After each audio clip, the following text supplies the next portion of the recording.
તો હું ગયો હતો વની સપ્તશૃંગી દર્શન કરવા માટે, અને દર્શન કરવા માટે લાઈનમાં ઘણીવાર ઊભી રહેવા પડ્યું, અને દર્શન કરીને પછી અમે જ્યારે ઘરે આવવા માટે નીકળ્યા ત્યારે એક પછી એક અમારા પાછળ મુસીબત આવવા લાગી હતી. અને જ્યારે અમે ખીચડી શાક બનાવવા બેસ્યા ત્યારે પણ અમારા પાછળ એક પછી એક મુસીબત આવવા લાગી હતી, કારણ કે જેવા ખીચડી શાક બનાવવા બેસ્યા તેવા જ વરસાદ પણ આવી ગયો હતો, એટલે અમને એક જગ્યાએથી બીજી જગ્યાએ જવા પડ્યું હતું. હેલો, કેમ છો?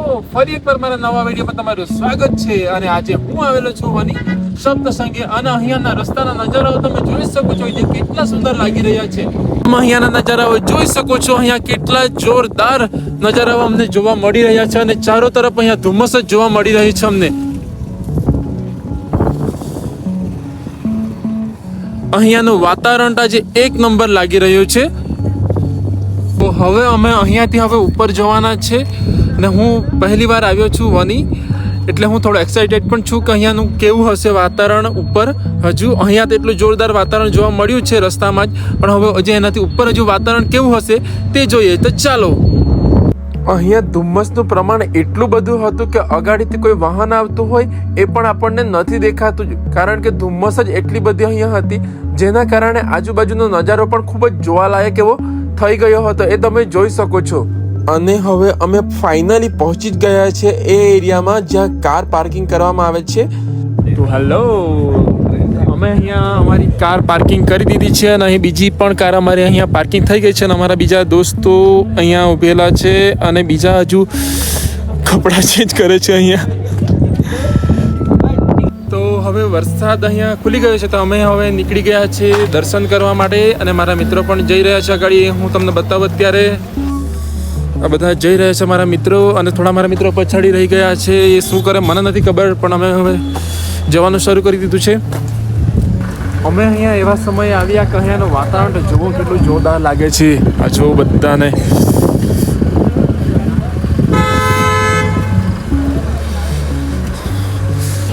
શું કે હાર્દિક, મજા આવે? મજા કેમ? મજા ત્યાં આ વાતાવરણ એટલું ભારે તો શું ગઈ?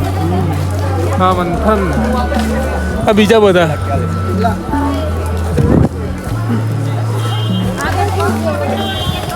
તો આ છે અહીંયા મંદિર પાસેનું લાગતું નાનું એવું બજાર, એ હું તમને બતાવું.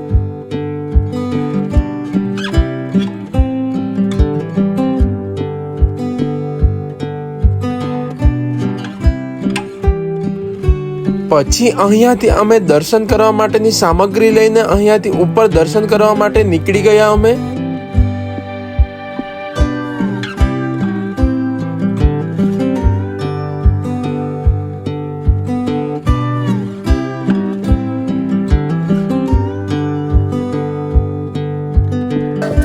તો અમે હવે ફાઇનલી પગથિયાં ચડવાનું શરૂ કરી દીધું છે.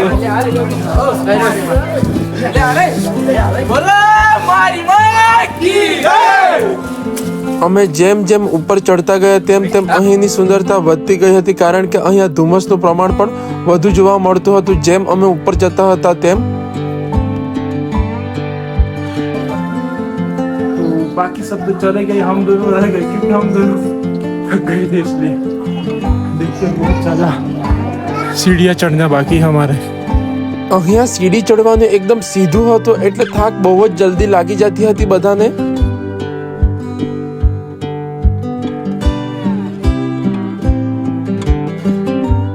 હવે અહીંયાથી અમારી હાલત ખૂબ જ ખરાબ થઈ ગઈ હતી, કારણ કે દર્શન કરવા માટે અમને લાઈનમાં ઊભા રહેવા પડ્યું હતું, અને આ લાઈન તો કેવી છે એ તમે જોઈ શકો છો તમે બધા. પછી થોડા જ સમયમાં આરતી પણ શરૂ થઈ ગઈ હતી, તો અમે એનો પણ લાભ લઈ લીધો હતો.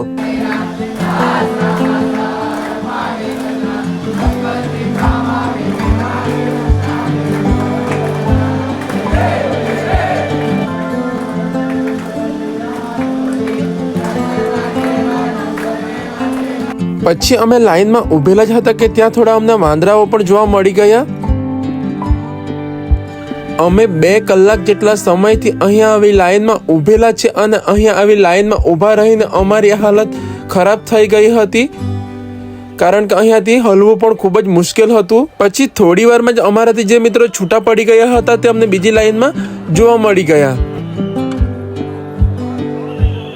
તો ફાઇનલી અમે 3 કલાક સુધી લાઈનમાં ઊભા રહીને અમે દર્શન કરી લીધા અને અમે પછી અહીંયાથી બહાર નીકળી ગયા. ને તમે અહીંયા એકવાર દર્શન કરવા માટેની લાઈન તો જુઓ, કારણ કે આજે હતો રવિવાર એટલે લાઈન પણ ખૂબ જ જોવા મળતી હતી. પછી અમે દર્શન કરીને નીચે જવાનું શરૂ કરી દીધું.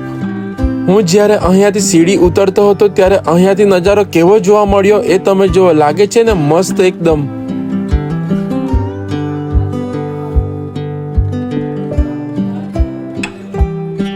તો ફાઇનલી અમે જેમ તેમ કરીને નીચે સુધી તો પહોંચી ગયા છીએ, પણ અમારા પગ બહુ દુખે છે કારણ કે અમે એટલી ઘણી સીડી ચડ્યા અને કેટલી ઘણી વાર લાઈનમાં ઊભા રહ્યા, જેના કારણે અમારા પગ પણ ખૂબ જ દુખે છે. પછી અમે બધાએ ઘરે લઈ જવા માટે પ્રસાદી પણ લઈ લીધી હતી. હમણાં હું તમને એક વસ્તુ બતાવું.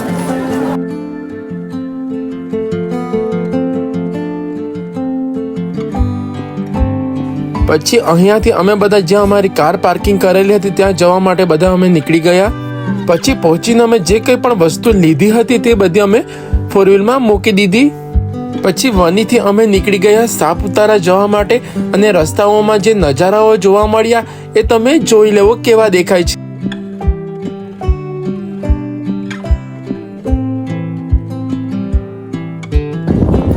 તો વનીથી આવતા અમે એક એવી જગ્યા પર આવી ગયા છે જ્યાં લોકો ઘણા બધા ફોટા શૂટ માટે ઊભા રહે છે. એ જગ્યા હું તમને અત્યારે બતાવું. આ છે મારા મિત્ર, પરમ મિત્ર પંકજ પટેલ સાથે મારો ફોટોગ્રાફર મંથન પટેલ. અહીં અમે કાર પાર્કિંગ કરી દીધી છે. હવે અમે ફોટોશૂટ માટે ચાલ્યા છે બધા અહીંયા જમરૂખ ખાવા માટે ભેગા થયા છે એવું લાગે છે મને.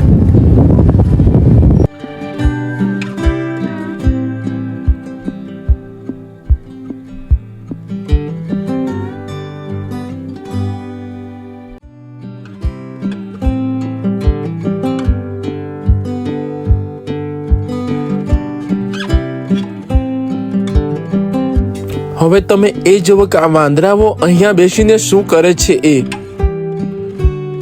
પછી અમે બધા ભેગા થઈ ગયા એક જગ્યા ઉપર ગ્રુપ ફોટો પાડવા માટે.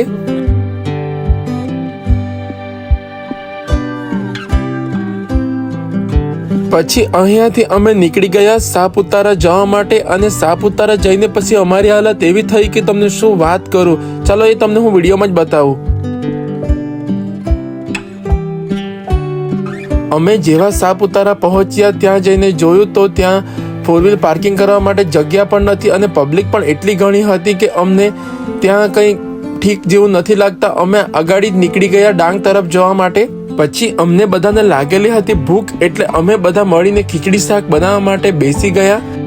બહાર ફરવા માટે ગયા હોય અને મિત્રો જોડે બેસીને ખીચડી શાક જો બનાવ્યું હોય તો ખૂબ જ મજા આવી જાય, એટલે અમે પણ ખીચડી શાક બનાવવાનો વિચાર કરેલો હતો. એટલે અમે પણ અહીંયા ખીચડી શાક બનાવવા માટે બેસી ગયા હતા. થોડાક ભાઈઓ આદુ લસણ સોલવા માટે તો થોડાક ભાઈઓ વેંગણ બટાકા કાપવા માટે લાગી ગયા હતા. એમ બધા સાથે મળીને કામ કરે તો મજા પણ આવી રહી હતી. અમારે પાસે મરચા વાટવા માટે કંઈ હતું નથી એટલે અમે શું કરીએ કે મરચાને કાપીને નાખવાનો જ વિચાર કર્યો એટલે મરચા કાપવાનું શરૂ કરી દીધું. પણ વાતાવરણમાં અચાનક જ પલટાવો આવી ગયો અને અચાનક જ વરસાદ આવી ગયો, જેના કારણે અમને આ જગ્યા છોડીને બીજી જગ્યા પર જવા પડ્યું. જેના કારણે અહીંયાથી સામાન ઉચકીને અમને વાહનમાં પાછું મૂકી દેવા પડ્યું એટલે અમને ખૂબ જ તકલીફ પડી. પછી જેમ તેમ કરીને અમે અહીંયાથી નીકળી ગયા અને બીજી જગ્યા પર પહોંચી ગયા. પછી બીજી જગ્યા પર પહોંચીને અમે રસોઈ બનાવવાનું કામકાજ શરૂ કરી દીધું હતું. અમારા પાસે ચટણી વાટવા માટે કંઈ લાવેલા નથી હતા એટલે અમે આ દેશી જુગાડ કરીને ચટણી વાટવાનું શરૂ કરી દીધું. એક તરફ આદુ લસણનું કામ પણ પૂર્ણ થવા પર આવ્યું હતું અને બીજી તરફ ટામેટા પણ કાપવાના શરૂ કરી દીધા હતા. બધાને જ ભૂખ લાગેલી હતી એટલે બધા જ કામ કરવા માટે લાગી ગયા હતા. તો હવે બધું કમ્પ્લીટ થઈ જ ગયું હતું એટલે ખીચડી બનાવવા પહેલા પાપડ તળવાનું કામ શરૂ કરી દીધું. તો ફાઇનલી અમે ખીચડી શાક બનાવવાની શરૂઆત કરી દીધી છે, પણ તેમાં પણ અમને ઘણી બધી મુશ્કેલીઓનો સામનો કરવો પડતો હતો કારણ કે ચોમાસામાં ચૂલો સળગાવવું ખૂબ જ મુશ્કેલ હતું અમારા માટે, એટલે અમને ઘણી વાર લાગી ખીચડી શાક બનાવતા. પણ તો હવે હું તમને ખીચડી શાક કેવી રીતે બનાવ્યું એ બતાવું. તો ચાલો.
તો ફાઇનલી અમારી ખીચડી પણ બની ગઈ છે અને અમે બધાએ સાથે મળીને જમવાનું પણ શરૂ કરી દીધું છે અને અહીંયાથી પછી અમે જમીને નીકળી ગયા ઘરે જવા માટે અને અહીંયા ચાય પણ પી લીધી છે અને અહીંયા મારો વિડીયો પણ પૂરો થઈ જાય છે. મળીએ હવે નવા વિડીયોમાં.